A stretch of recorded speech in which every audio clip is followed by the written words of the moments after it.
Are you struggling for consistency in your sim racing? Does your iRating look like a roller coaster? If so, we have good news for you. The way to get more consistent is to first understand what you're doing differently than the professionals. And VRS is the answer. With our competitive subscription, you will have the telemetry, setups, tutorials, and everything else you need to fully analyze your driving. Our data packs and the ability to compare your driving with the best in the world will show you exactly where to adjust your inputs, change your driving line, and shave seconds off of your lap times. And our powerful and precise Direct Force Pro wheelbase and precision pedals are being used by some of the world's best drivers. All these champions agree that VRS hardware is not just the best on the market, it's also priced well below the competition. So if you're looking to upgrade to direct drive and the best pedals in sim racing, VRS is your answer. If you want to get better, get faster,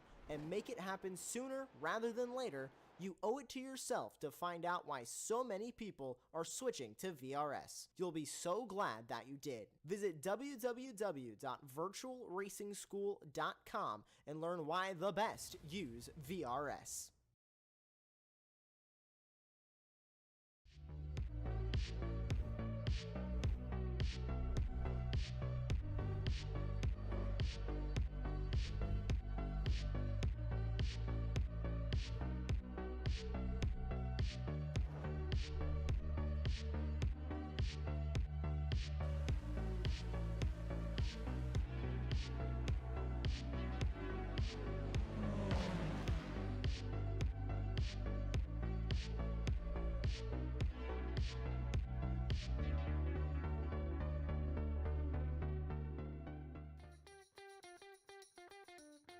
Good evening, everybody, and welcome along to the iRacing Israel League, where we are back in the United States of America in Lexington for the Mid-Ohio race. Here it is going to be, well, round 4 of the season, if I am not mistaken. Ron Morns, who is alongside myself, Tom Dillon. It is round 4 of the season. We've seen 4 very spectacular rounds throughout the course, and, well, I'm expecting a lot more of the same here. It's a 14-corner, 3.56 kilometer circuit, Mid-Ohio, and, well, pretty much suits itself down to a T to racings of MX-5s and Toyota GR86s, which is what we've got here. Ron, welcome along. Expecting more fun today.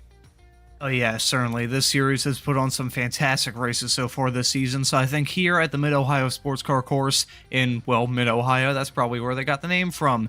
I think it'll lead to some absolutely fantastic racing. I think we'll see a lot of battles going into the keyhole, the big hairpin that you see on screen now. I think there's plenty of overtaking opportunities, but also a lot of chances where drivers can make a mistake. This track is very difficult regardless of what discipline of racing you're watching around this track, and regardless of what cars are racing on it. It's always a very challenging course for the drivers. It puts on some fantastic racing, and I'm sure here in the iRacing Israel League, with the Toyota GR86s and the Mazda MX-5 Cup cars, tonight will be no different.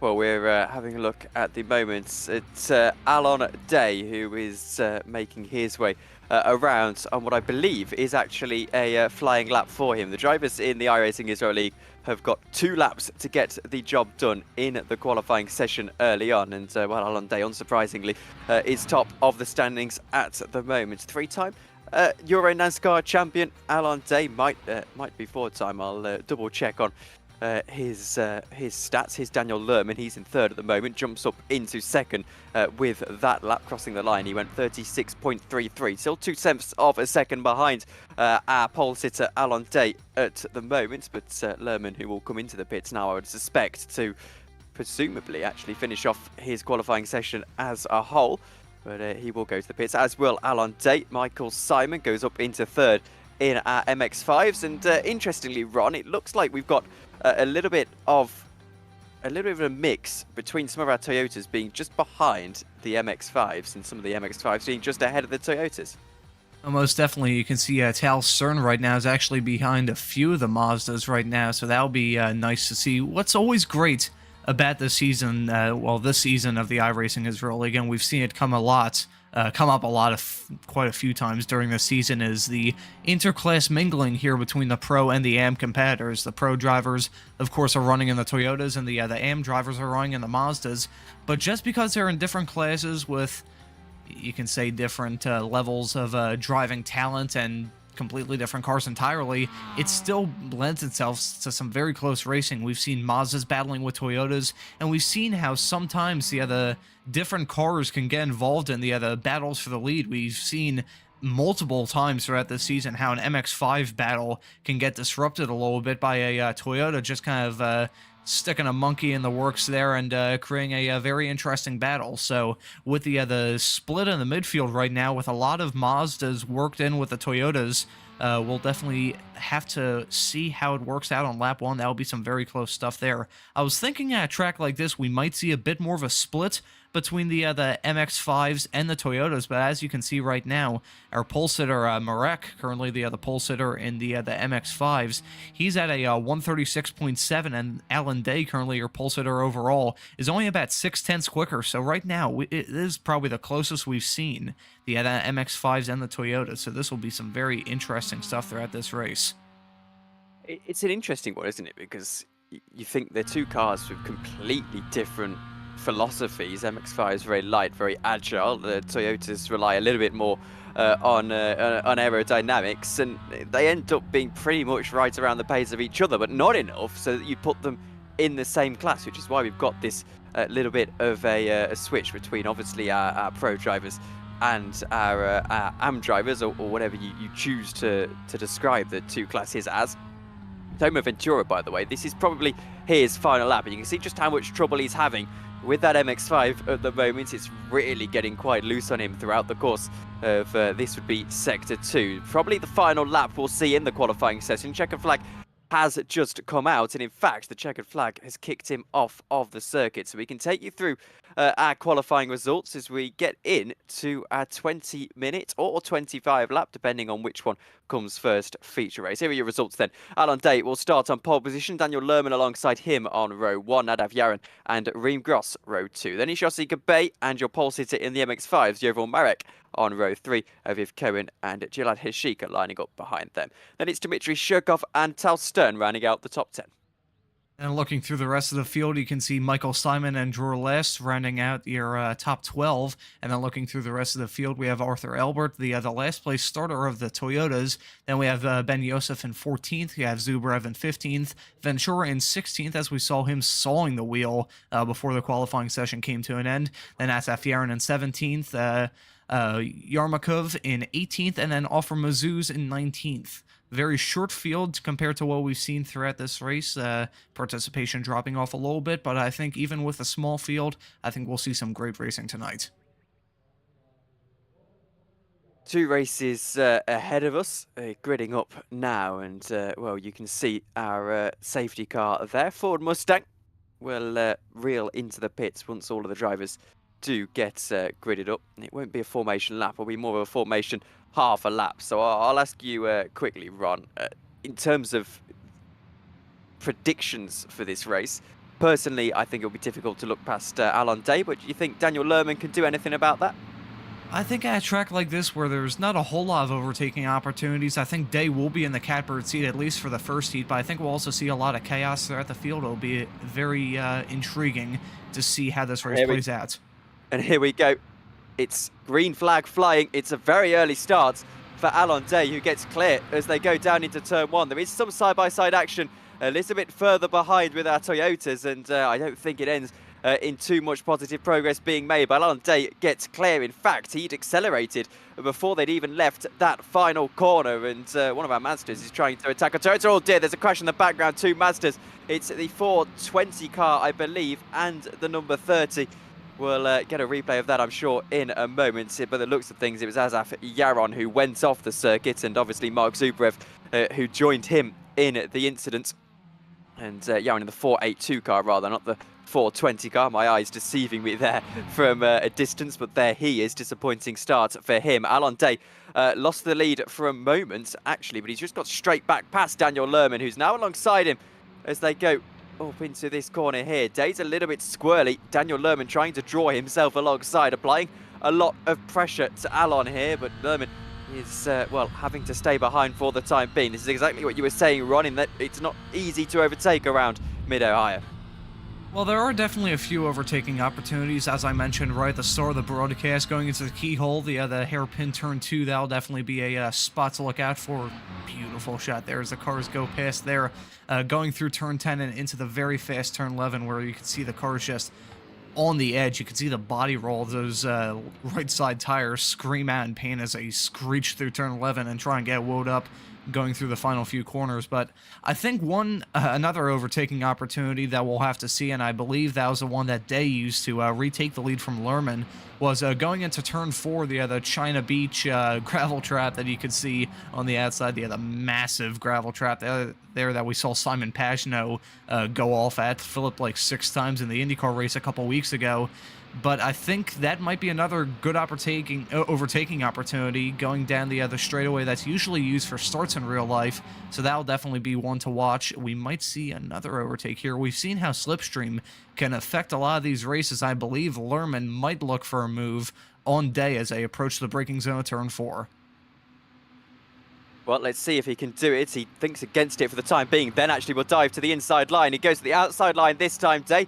Holds onto it on the inside. Reem Gross is ahead of, or just behind, I should say, Yaran, and goes down the inside now. Nadav Yaran holding on to that spot for the time being. And again, Reem Gross not able to find his way through. Lerman still behind Alon Day, and Alon Day holding on to that spot at the top of your frame very nicely indeed. Gross goes to the inside line, might just force his way through here on our number 22 car of Nadav Yaran, and indeed Reem Gross gets to that inside line. Will he get the drive out of the corner to get through as we see these fantastic static camera shots?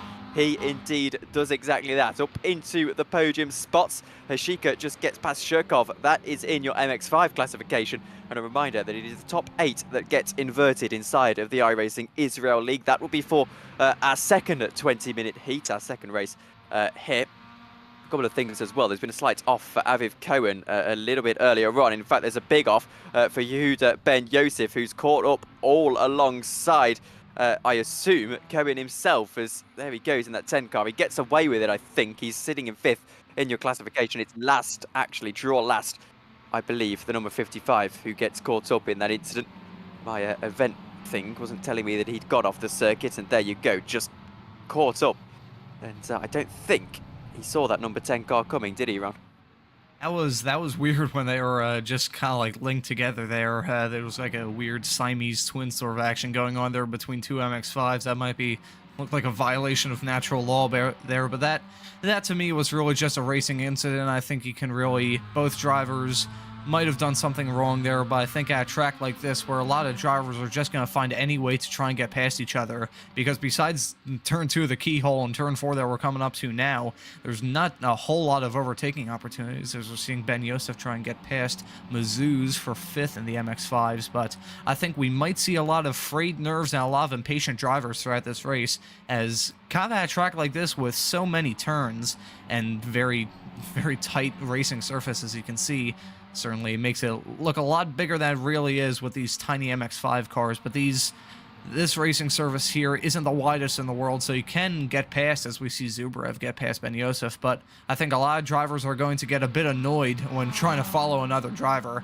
And I think we'll see a lot of ill-advised attempts at an overtake throughout this race. We'll just have to wait and see if that is the case. We saw a bit of chaos last week. Well, I say last week, last race here of the iRacing Israel League 2 weeks ago at Phoenix. So I think we may see a bit more of that as drivers suffer from frayed nerves and fairly short tempers as they get involved in some incidents here.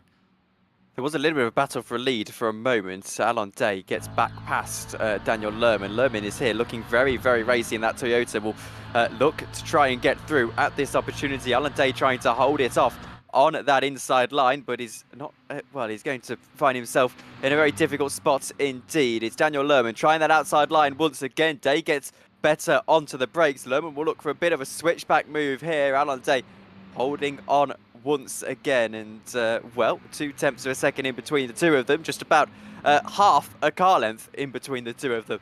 And Daniel Lerman still struggling to find his way through. We'll see what they can do as they go up the back end of this circuit now. And you can see just how aggressively these cars have to turn in. The weight shifting all the way onto drivers left through these corners. Daniel Lerman is got a fantastic run here on Alon Day as they come up into the left-hander.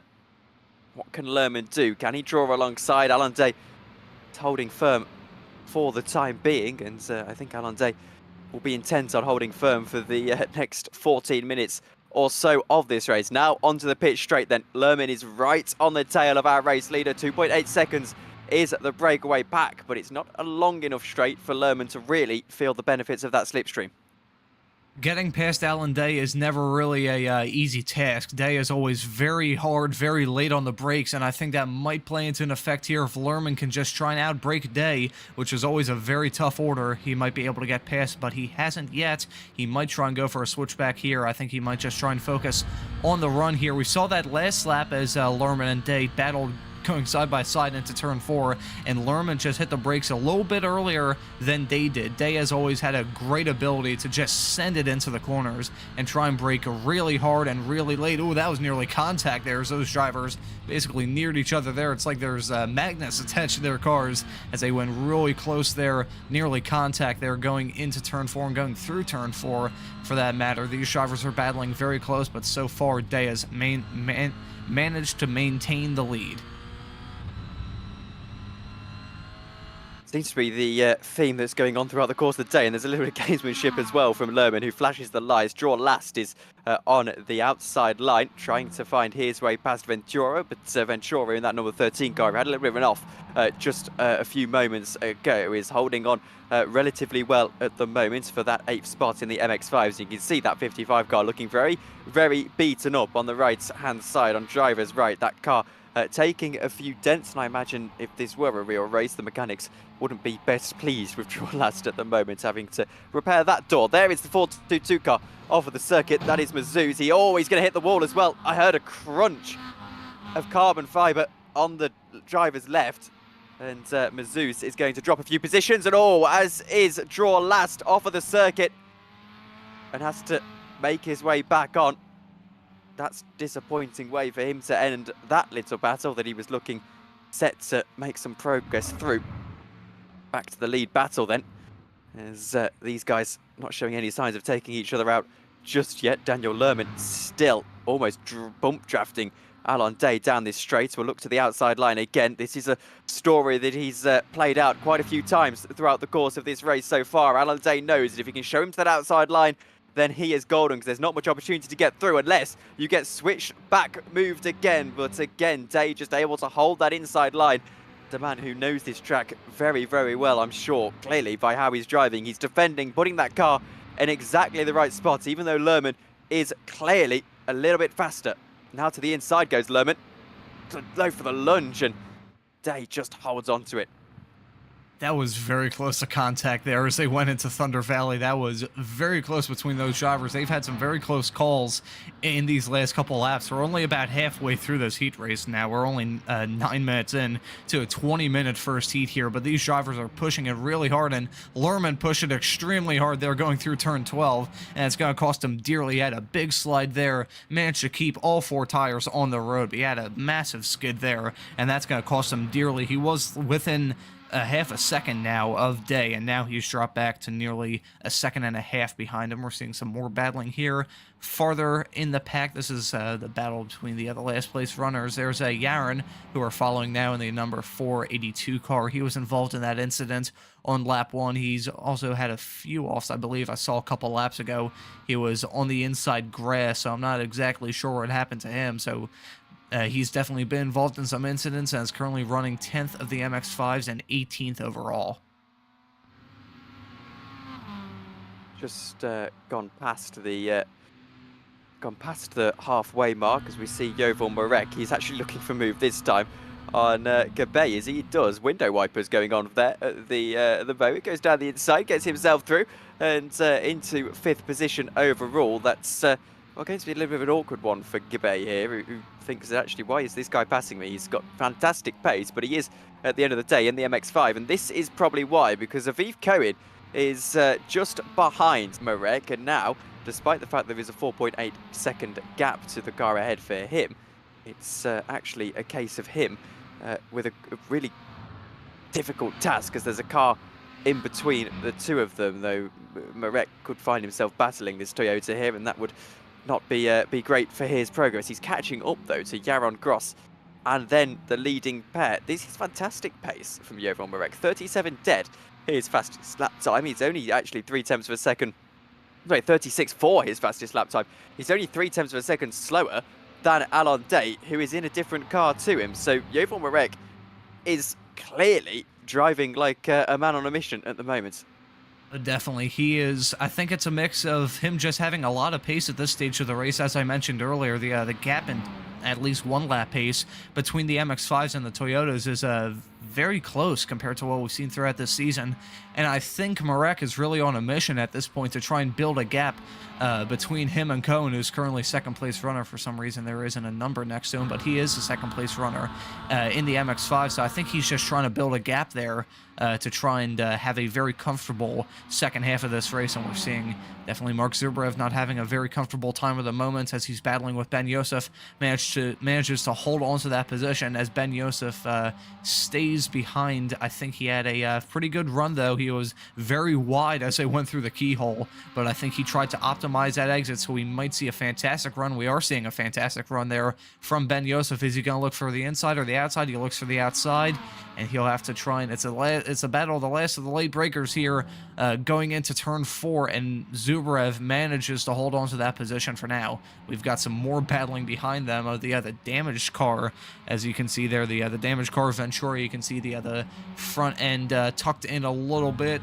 got hit in the front with a hammer from the looks of it, so he was involved in that lap 1 schism, I believe, going through turn 1, so he right now is trying to hold off Mazuz as Zubrev and Ben Yosef battle ahead of him.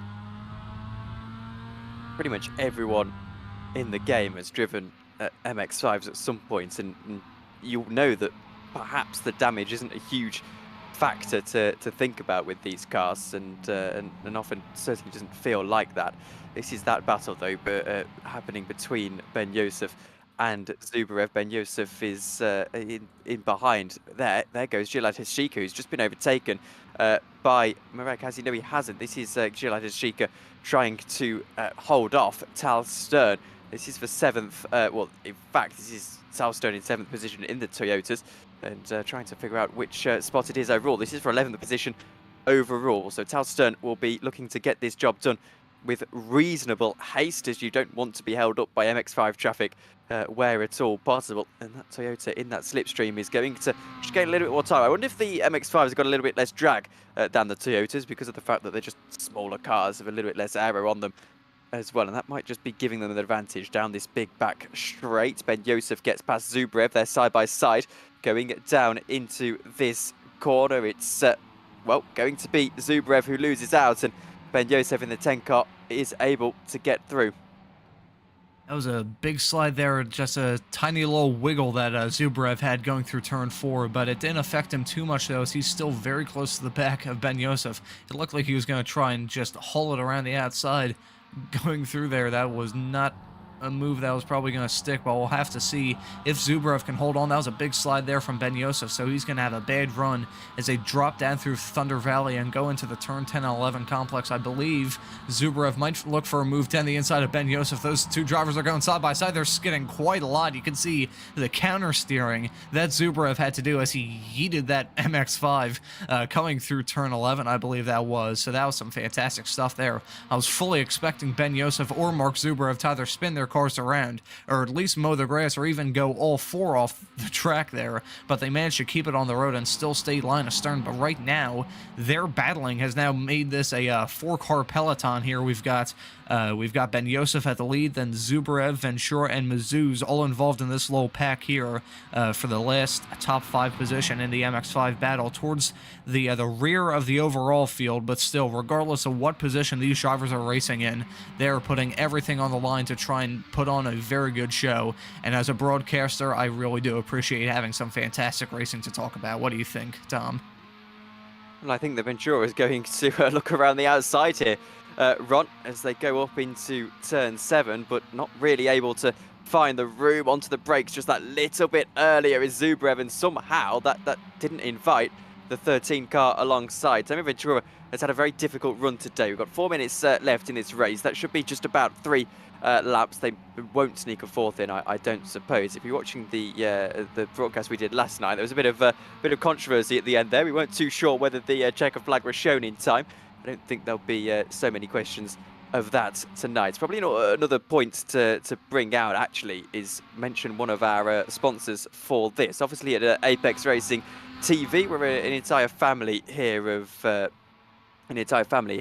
of companies, and you can definitely check out Apex Racing Academy, which is 29 data packs, setups, track guides, integrated with VRS, weekly group coaching sessions, and more. You can check out all of their links in the description, as these guys have definitely been receiving some coaching because their racing has been fantastic. The 13 car still trying to weave his way through, but I believe he has just been passed by Mazuz. Very close racing there, these drivers, as they approach the final stage of this race. I believe that racing is going to get even more heated, regardless of what position these drivers are racing, and they're going to be battling very close. We've seen a very close interclass battle there with Stern, but now we're focusing on the battle for the lead. That has been very hot all throughout this race. Cooled off a little bit when Lerman made a mistake going through the second to last corner, but now it's heating up quite closely. Lerman is going to look for the move down the inside there as it go into turn 10. That is very close. That's nearly contact there. That is a very tight squeeze for Lerman to try and pull that overtake off, and he has to back out of it, but now he's trying to find any way in the book to get past Alan Day, who has commanded this race pretty much from start to finish. He started from the pole and is currently leading now as we're nearly 18 minutes into this race. I believe we're picking up the white flag either this time by or next time by, and I think these drivers are going to be very close. I think Lerman is going to try and go for any sort of move that he can on Day to try and take the win, so we'll have to pay close attention to that battle. Paying attention to the battle that we were following a few laps ago with Zubrev and Mazuz and Ventura and Ben Yosef. They had a few shuffles for position, but right now the big battle that we want to focus on is the battle up towards the front for the overall win and for the Toyota win. We're seeing Lerman, who he's probably sick and tired of seeing the back of Day's car. He has had to stare at throughout pretty much all of this race. So I think he's going to try and find a way. It looked like he was going to try and squeeze down the inside, and he tries to send it around the outside. He might try and go for the switchback here. This section of the course always lends itself to some very good racing. Having a nice flowing section of the course leads to some switchbacks, or attempts at switchback, as you saw Lerman try and pull off a few there on Day. This is some fantastic stuff here. Well, he's been trying that all race long, and Alan Day isn't going to let himself get past around the outside there in a month of Sundays because it's just so difficult to get the space on the outside. Lerman knows that turn 7 is his overtaking opportunity, or perhaps up into one of these corners. He's going to have one more lap to get the job done. I don't suspect they'll take the checker flag this time by. If they do, I'll be very, very shocked. Indeed, a few more corners to go now. They're going through the 13-14 chicane, and here we go. The white flag is going to fly, so let's wait and see whether Alan Day is going to be able to hold on to the lead and the win of this race. Through turn 1 they go, and Daniel Lerman is just sizing up his options, waiting for that chance to go for the move. He might have a look outside of turn 1, because this is where we get a little bit of a straight, a bit of a short shoot up into turn 2, and he can't quite get the spot. It's a chicane this corner, or a sweeping right-hander rather, and Daniel Lerman is not quite able to find a way through. Here he goes back in the slipstream, trying to get to that overtaking opportunity that he's used throughout pretty much all of this race, and that's what he's going to try and do again. Around the outside he goes. Alan Day on the last lap of the race is going to try and hold off. They make a little bit of contact. Can Lerman find the space? He's going to eyes up the switchback again, but this time he's not able to draw alongside. Now he dives to the inside line. Alan Day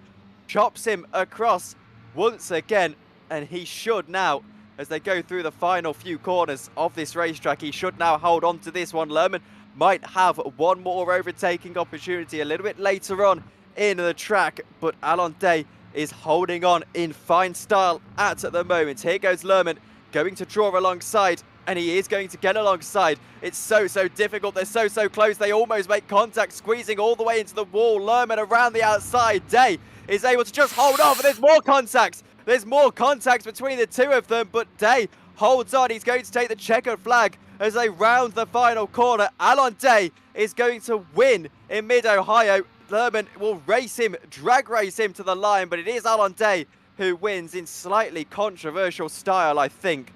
And, well, they definitely raced each other hard to the end. They were trading paint, they were being bumpers, and that was some absolutely fantastic stuff to watch. Day manages to hold on for dear life. Lerman was looking for any way to get past.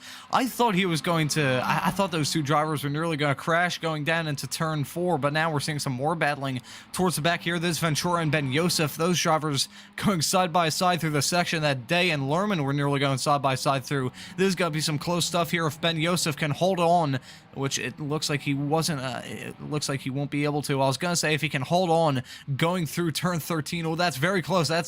Oh, that was extremely close there. Those drivers crossed the line side by side, but I was going to say that if Ben Yosef managed to hold on as they went through turn 12, he might have been able to get the move done down the inside going through the final kink of turn 13. But unfortunately for Ben Yosef, he falls behind Ventura and finishes 7th in the Mazda category. We'll confirm your results in a moment. Just waiting for Aviad Yamakuf to cross the line. Overall, 22 minutes and 15 laps, or 14 laps, this race was contested over.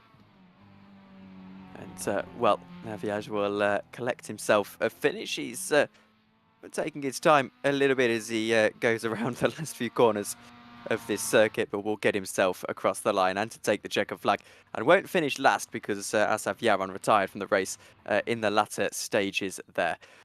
So, forget the results actually for that previous race, because we're going to get you the starting grid for the next one, I believe. Next, as they'll get straight back onto the grid and ready to go. Top 8 have been inverted. And I do have the grid for you. I'm going to wait for it to pop up on our screens before I read it out, just to keep you in that little bit more suspense. And Ron, I'll ask you now, as well, we might as well reveal that it is going to be Dmitry Shurkov on pole. Maybe our first MX5 winner, given his pace, or given some of the MX5's pace, we could perhaps have an MX5 overall winner for the first time. Yeah, I'll definitely keep my eye on Marek, who's starting in 4th. Looking through the rest of the field, it's Yossi Gabay in 2nd, Aviv Cohen in 3rd, Marek in 4th, as I said before, and Nadav Yaron in 5th, Reem Gross in 6th, Daniel Lerman in 7th, Alan Day in 8th, and then Arthur Elbert currently in the 9th position, and Michael Simon rounding out your top 10. Tal Stern and Gilad Hishika are in 11th and 12th, but as a matter of fact, we have got cars rolling, so we'll just quickly, the grid will present itself as we go a little bit later on, because we have got racing here. It's Yossi Gabay on pole position. Green flag is the call, and Yossi Gabay gets a very good start, and it's clear by car length or so to the car behind of Dmitry Shurkov. There is 2 more Toyotas battling in the background, but it's Gabay from Shurkov. Marek is clear into 3rd as they go down into turn 1. Cohen just behind them. You can see Alan Day and Daniel Lerman, well, they're having a battle inside of the first lap of this second race. It might go 3 wide with our Toyotas a little bit further behind. Day, Yaron and Gross. We've got a spinner in the background. That is Mazuz, but Alan Day is going to find a way through. Daniel Lerman is going to follow him through. Will Lerman actually be able to get past, though, there on Yaron? Yaron's holding it for the time being. Day is looking himself at trying to get past Gross and then Cohen, but it is Yossi Gabay who leads the way after about half a lap here from Mid-Ohio in our second race. Aviv Cohen getting past one of our MX5 runners. Oh, sorry, Aviv Cohen being passed by one of our Toyota runners. There goes Alan Day down the inside, and Day is going to get caught up in Toyota, and your race 1 winner just about 5 minutes ago. There's a car in the background, another car. There's like 5 cars going off like there. 4 cars, and they're all in their own accidents. But Alan Day, his day has gone from, well, absolutely fantastic to, oh dear, that's a tough start to a race too in the space of about 4 minutes. Yeah, I mean, I always mentioned in the other early stages of this season how it seemed like Alan Day would always get hit by a falling anvil, but I don't think this was a falling anvil. This was just a really overly opportunistic move there, and it cost him dearly there as he tried to go past the MX-5 there. I think that move was never on for the most part. I think that was, Yeah, I don't know. You can look at that both ways. You can look at that as a just a driver trying to get past a slower class car in the early stages of the race to try not to lose any time. But at the same time, I mean, we're only a few corners into a 20-minute heat race, so I think Day definitely had a lot of time to try and get that move done. But he tried to get the move done on the MX-5, and it cost him dearly there, as we see Gabe in the pits. Not sure what happened there. He was our race leader. Jump start, apparently, which is perhaps a little bit harsh, but that's a stop-and-go penalty for Yossi Gabe. If there's one thing you don't want to do inside of a 20-minute sprint race, is you do not want to be into the pits and finding yourself having to make what is essentially a little bit of a pit stop. That gives Dmitry Shirkov the lead of the race overall, but it's going to be Reem Gross in that Toyota, perhaps just a little bit faster. Tries to get down the inside and should find his way through here as well, which indeed he does very easily indeed. So he goes to the lead of the race. Marek is trying to apply pressure to Shirkov, but he's going to get passed by Daniel Lerman now.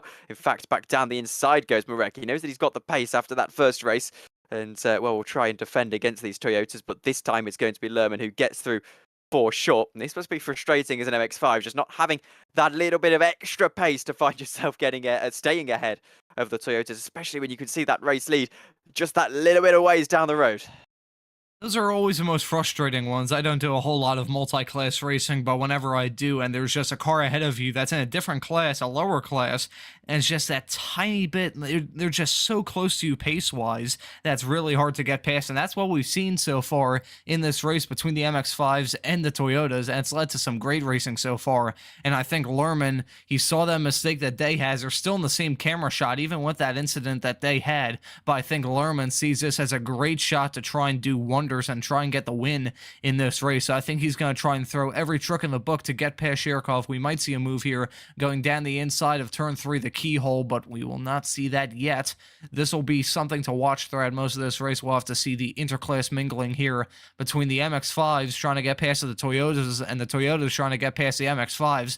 This man, Yovel Marek, who showed some fantastic pace in the first heat tonight, he's still my man to watch, even though he's running in 4th. He might be running in 3rd soon, as he has a fantastic run there on Lerman. Lerman also has a good run there. He tried to look down the inside there of Shirkov, who's currently your 2nd place runner and 1st place runner in the MX-5s.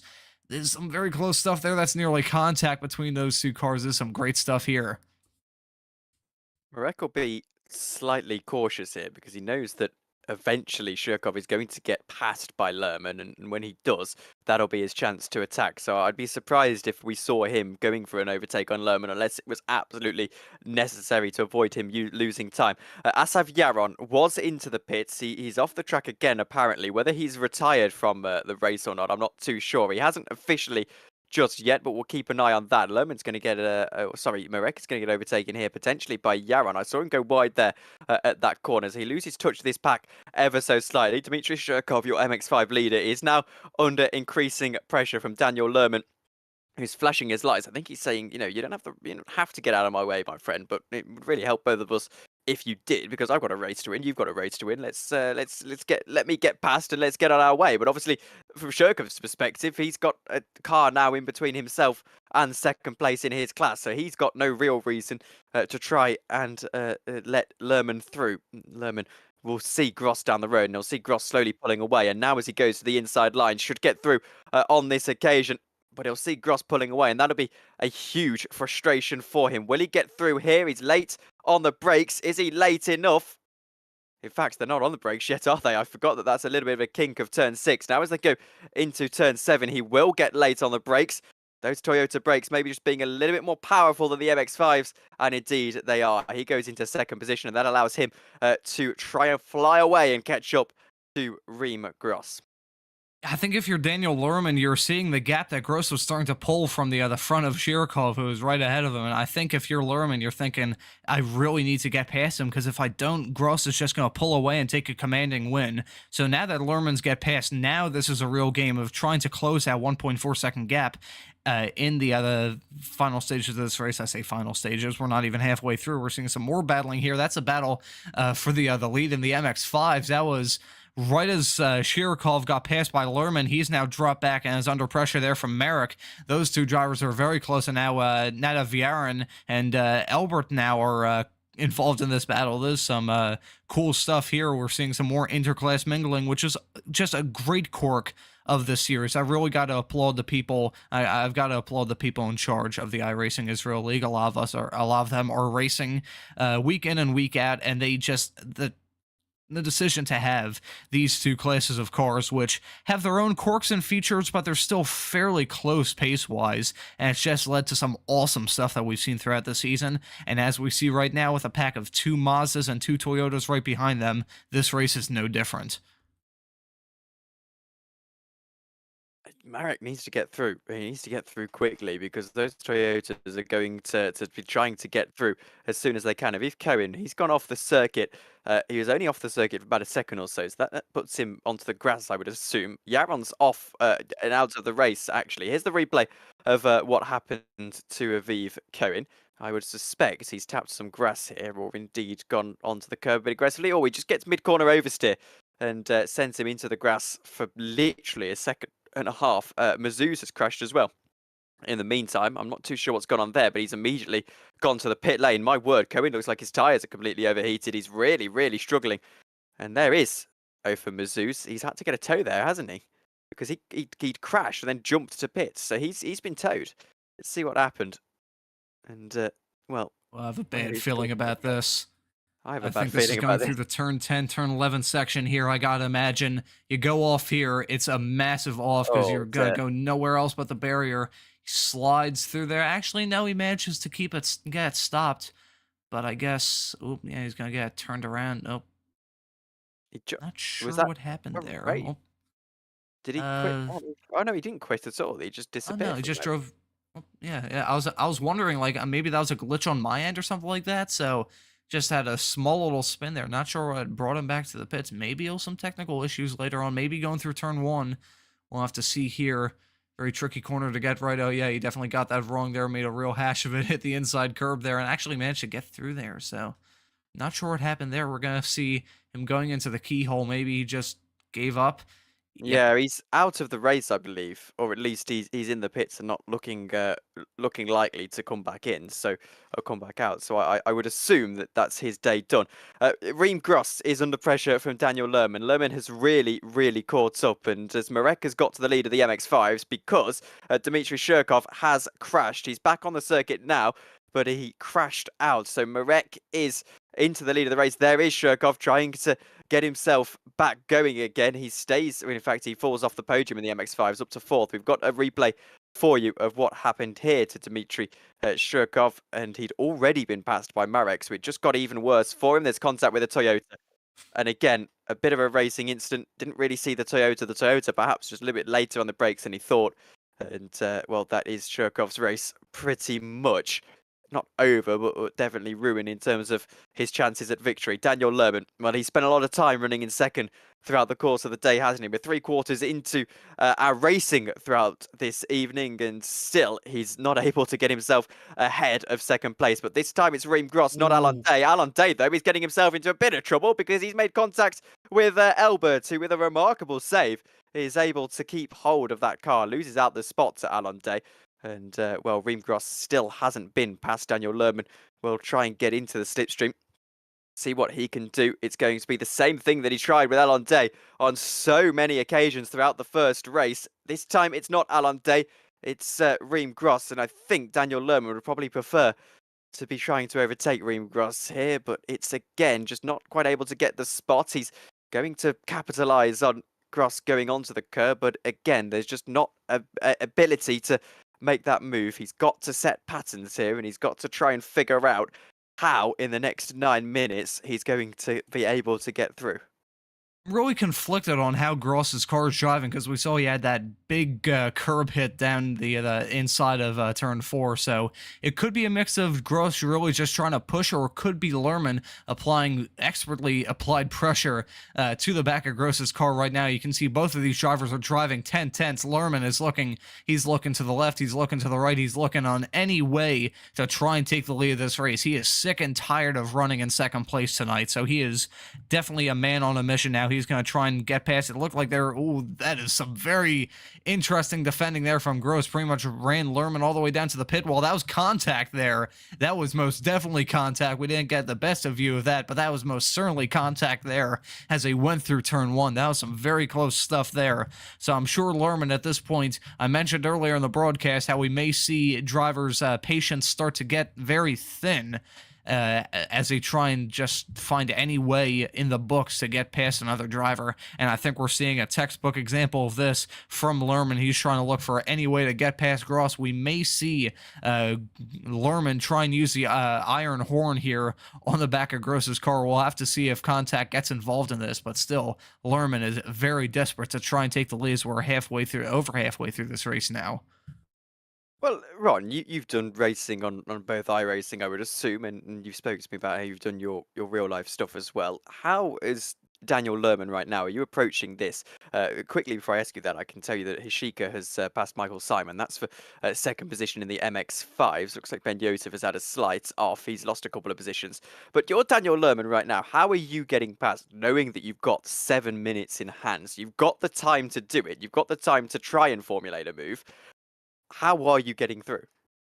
Oh, that's a very good question. It really depends on what mindset Lerman currently has. We're seeing some more battling here. That's Tal Stern getting past Shirikov, who's dropped like a rock after that incident we saw a couple laps ago. But it really depends on what Lerman's mindset is at the moment. If he's seeing red at this part of the race, which he very well could with the contact they had and with how frustrated he probably is that he's been running second all day, he may just try and find any way in the book to get past. He may even try and use the bumper to the back of Gross. Certainly not saying that these drivers will resort to what some may call dirty or cheap tactics, but I think if you're trying to take the win, you may try and find any way in the book to get past. So if I'm Lerman, it really depends on the mindset. If I'm seeing red, I may use the bumper to try and force the issue there on Gross and maybe try and boot him out of the way. But right now we're seeing some very close battling. You can see on the other interval there, those drivers are going very close. Maybe Lerman, if he's not seeing red, he wants to get the move done cleanly. He's going to have to try and go very hard on the brakes here. I believe he's still got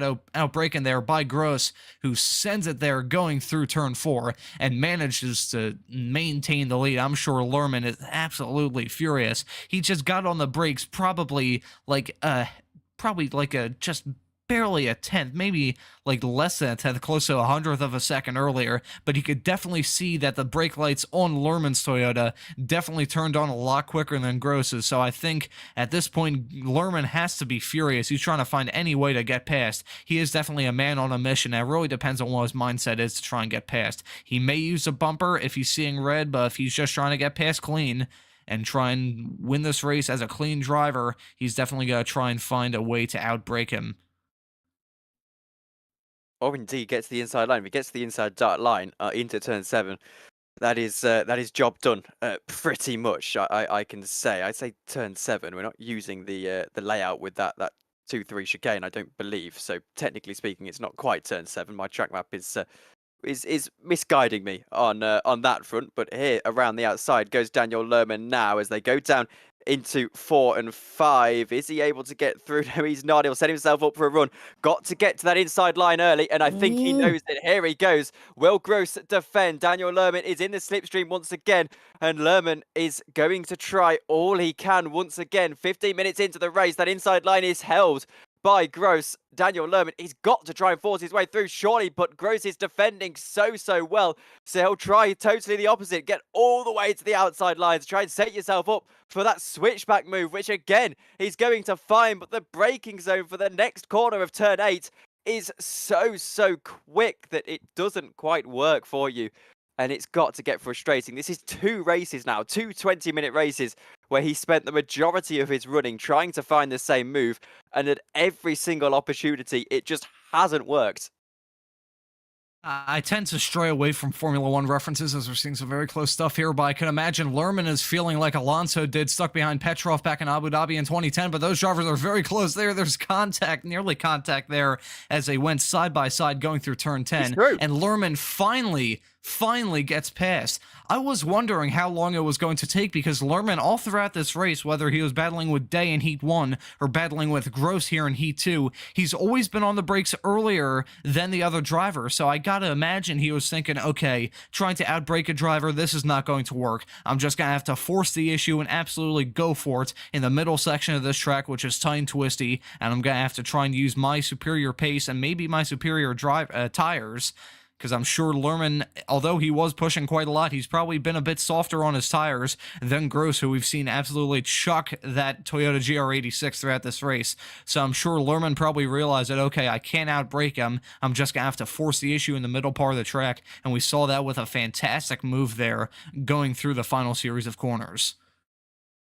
Alon Day just got past, you saw it on your screen, just got past Yaron. That is for a third position rather in the Toyotas. Yaron will try and get back around the outside line. In fact, he's going to get a real good run, but Day is just about able to hold firm. Marek is now looking in his mirror, seeing this happening behind him. He's got such a big lead in the MX-5s that actually it should be pretty sensible for him to just pull over and let these guys through, in all honesty, because he's that much faster than these MX-5 counterparts that it would save him a lot of hassle, I would imagine. We've got 2.5 minutes left in this race. Lerman is pulling a little bit of a ways away from Gross. Alon Day will get to that inside line and he's going to get through, and in fact that's exactly what Marek does. He lets them through. Sensible stuff. Good recovery from Alon Day. You'll recall he was through the gravel into lap 1 of this race and, well, finally gets himself back up into third. This is Gilad Hashika. He is looking ahead at looking ahead at Simon, I should say. Ben Yosef was red on your timing tower for a moment because he's gone off the circuit. He's come back on after 14 seconds worth of an excursion. What can Hashika do then for second place in the MX-5s? They know the race win, barring perhaps a disconnect or something dramatic for Marek, is probably a little bit out of their grasp. They'll be battling, however, for second place, I'm sure. It's if it were. Oh no, they won't, because he's going to have a crash. It's a big crash for Hashika, who goes off, avoids the barrier in the end, I believe, but he's so far off the racetrack that he's practically in the next state. Oh boy, Hashika, yeah, you just said he went so far through the other gravel and grass there on the outside turn 1. Here was knocking on the border of Indiana. We're going to get a replay. Both of those drivers had massive snaps of oversteer as they went through that corner. That's always a very tricky corner because you're trying to carry as much speed as you can through there when it's a little bit off camber with a very killer curb there on the inside that can definitely upset your car. And we saw both of those drivers had a big slide. I saw we were riding on board with Simon. He had a big snap, and then Hashika just absolutely loses it. So very tough break for him as he drops through the running order. I believe right now is he running? Yeah, he's running in 7th in the Mazda, so his chance at a podium here has gone out the window entirely. So very tough break for him. As we see Gabe off, we saw he started from the pole in this race, was leading on lap 1, picked up a jump start penalty, and ever since then his Heat 2 has gone down the tubes. So we're going to get a replay here. He might have gone for a move there on, I believe, Shirikov there, or just outbroke himself quite a lot. We'll see. Ooh, there's contact there. Both cars doing a pirouette there. Shirikov goes for a spin from contact there with Gabe. Gabe, I think, just was way too late on the brakes there. You could see he was going in there at a massive rate of knots, and if he didn't hit the back of Shirikov, he was probably going for an adventure there in China Beach. So unfortunately for both of those drivers, another incident. They started towards the front. I believe they are our front row, actually. So those drivers that start on the front row are now currently running right towards the back of the pack, so very tough break for them.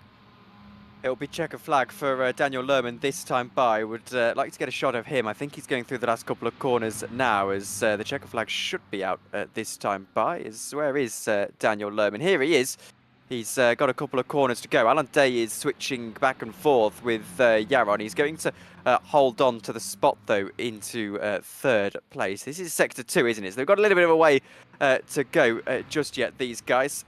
I say a little bit of a ways to go. It's a reasonably short racetrack here at 2.4 miles. So Daniel Lerman knows that he's just got to keep it sensible and keep it nice. And he should hold on to this position ahead of Reem Gross, who has held on well, drove very good in defence of Daniel Lerman, but when a man is that close to winning race 1, he's not going to give up on a chance to win race 2. And I think that is pretty much summing up how this race has gone for him. He crosses through the final 2 corners now at Mid-Ohio. Daniel Lerman fell short in race 1, but in race 2, he made no mistake about getting past Reem Gross when the opportunity came to him. He wins. Alon Day is going to recover to a very good third spot in the end. Marek, he finishes a perfect sweep in the MX-5s, wins the second race of the day, as he did the third. Arthur Elbert comes home in 5th position. I want to drive, by the way, for Marek. Simon, you can see, is going to come home in 2nd spot. That's another fabulous drive from him.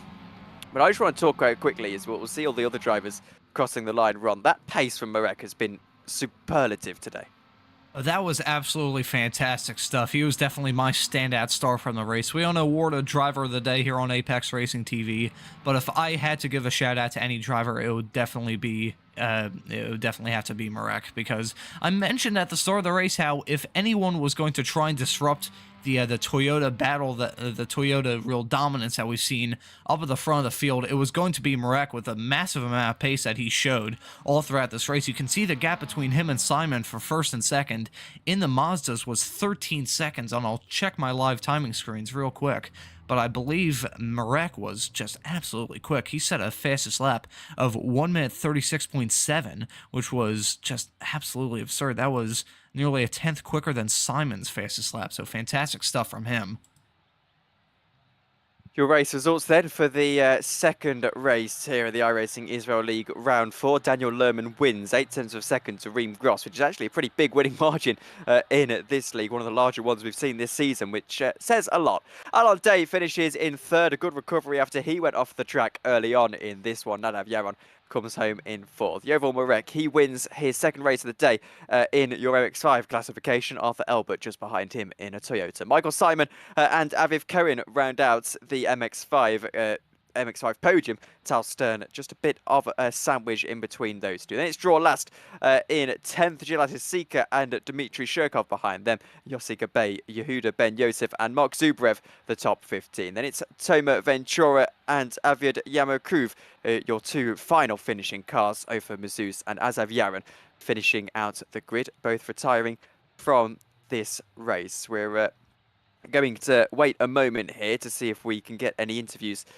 in the thing. And in fact, I believe we have got exactly that. Ron, we're going to grab someone up into the box and take it away. Floor is yours, Ron.